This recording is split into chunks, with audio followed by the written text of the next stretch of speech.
Hi guys, one of the most common questions I get with mace training and Gada training is how do I approach a heavier mace or Gada? I have a few videos out there already, but I thought I would shoot a fresh one. So this is a Gada that I've been swinging for a few years. It's 30 pounds and her name is Pinky. But I found over the years that if I work progressions with a heavier Gada, yet swing lighter at a higher volume, I get very strong.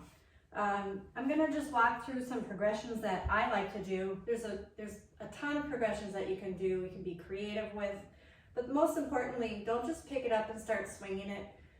You want to avoid tendon injury, nerve injury. All those things are not good with mace swinging or any training, as a matter of fact. But first thing I will do with a new or heavier, even if I've picked it up already, I like to work through these progressions, is I'll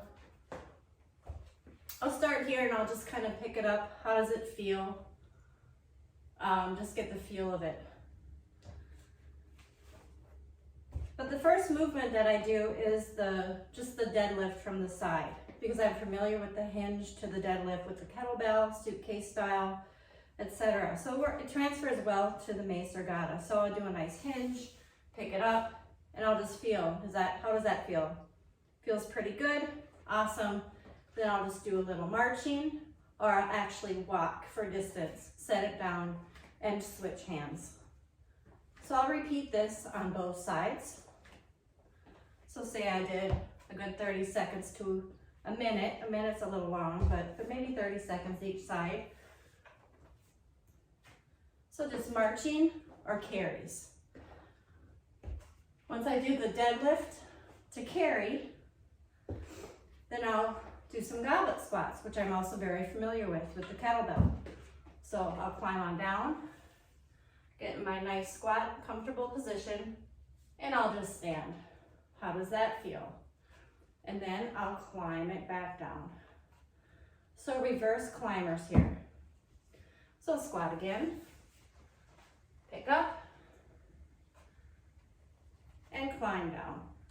And again, these progressions I use either as a standalone workout with that, and then I won't swing it, or I'll incorporate them into my workouts throughout the month or something like that. So I'll do the deadlift, I'll do the goblet, squat, and climbers. And then next thing I'll do is a pickup into the rack. So what I like to do is almost an equilateral triangle here. Find a nice comfortable position. My non-dominant hand is at the base of the mace.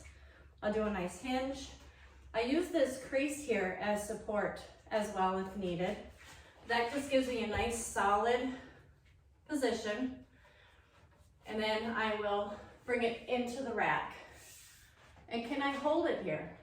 If not, I might have to bail, so I'll let it down and bail, just like that. So can you pick it up? Can you get it into the rack? If that's comfortable, awesome. Get it into the rack and do some rack holds.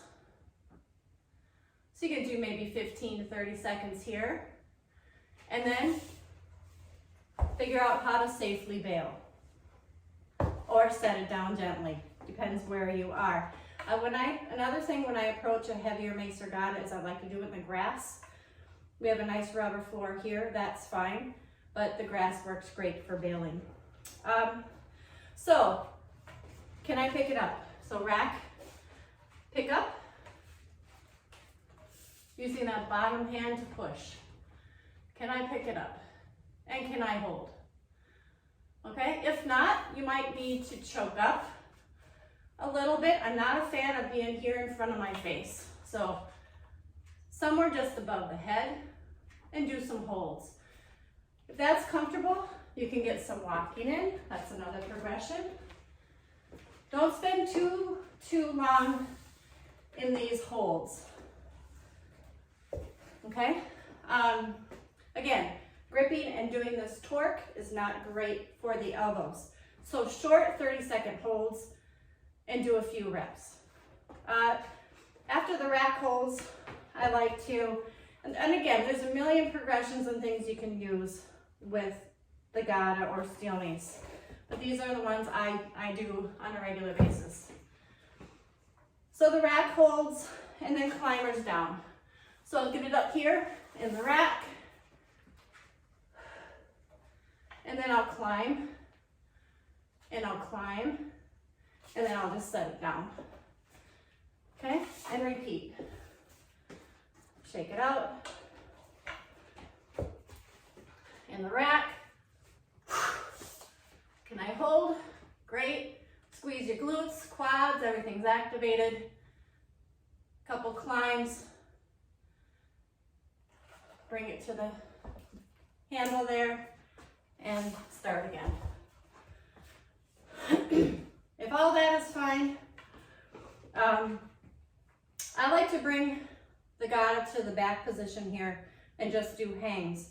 With the heavy Gada, I'm not a huge fan of trying to pendulum with it because that puts a lot of strain and torque on the elbows to just pendulum.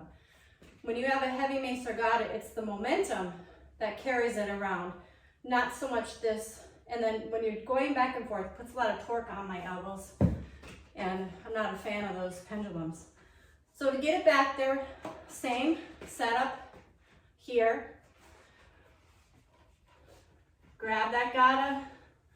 I clean it to the shoulder, okay?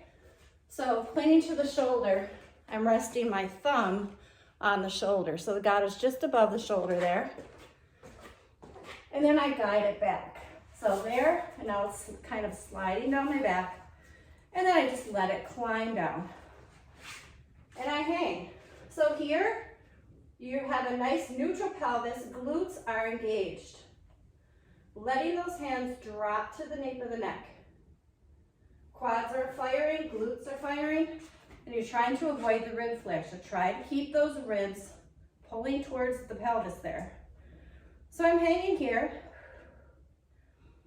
then I'll breathe 15 to 30 seconds and release down. And again, pay attention to your elbows. If you have any elbow pain or discomfort, ease back. If that's comfortable, next thing I'll do is to get in that same position and release one hand. And again, if it's very heavy, you may not be able to hang with one hand, but slide it down, get in this position. Get steady, release the top hand. 3, 2, 1. Reset and release that bottom hand. Let this one fall. 3, 2, 1. Next thing I like to do is get a little stretch here. So reach back and stretch.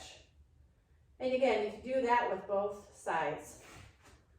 Okay? Always, always, I release down.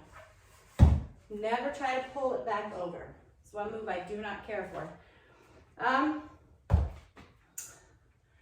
And those are just a few simple progressions. There's a multitude of things you can do to grease the groove and just getting used to holding the Gada. If holding it in the rack position does not feel comfortable yet for you, you can just hold it in this position. Okay? And that takes a little bit of torque off the elbows as well. So just doing some holds just like this. Squeezing the butt. Pulling those ribs towards the pelvis, squeezing the quads. And trying to be roughly around your navel. And that brings me to another point. If you have a longer Gada or mace, in the rack position, you want to be at or below the navel. Coming up here, again, puts a little too much torque on the elbows. Feel free to reach out if you have any questions. Just thought I would do a quick tutorial. I didn't plan for this, but just thought I would shoot a quick one here to share some of my thoughts. Have a wonderful day, guys.